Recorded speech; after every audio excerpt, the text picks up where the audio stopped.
আসসালামু আলাইকুম এভরিবডি।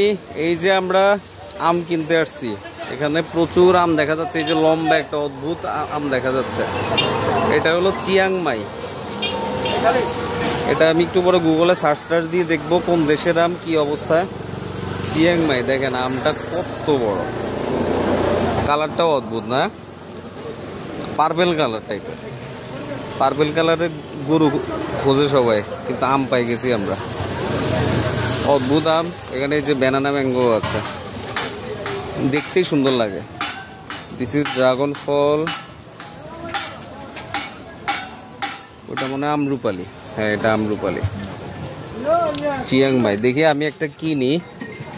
এটা না সাইজ কি আমার হাতের চেয়ে বড়, বাপরে, অনেক সুন্দর আম। স্মেল আছে অল্প অল্প, বাট অনেক মিষ্টি হবে শুনলাম। ঠিক আছে, ওকে। আরেকটা আছে banana. Banana, this is banana mango. এটা কত করে? চিয়াংমাই কত করে? 250। 250, মাত্র 250 টাকা কেজি। আর ব্যানানা ম্যাঙ্গো হলো 220 টাকা কেজি। ঠিক আছে, ওকে, আপনারাও ট্রাই করবেন। Thank you so much.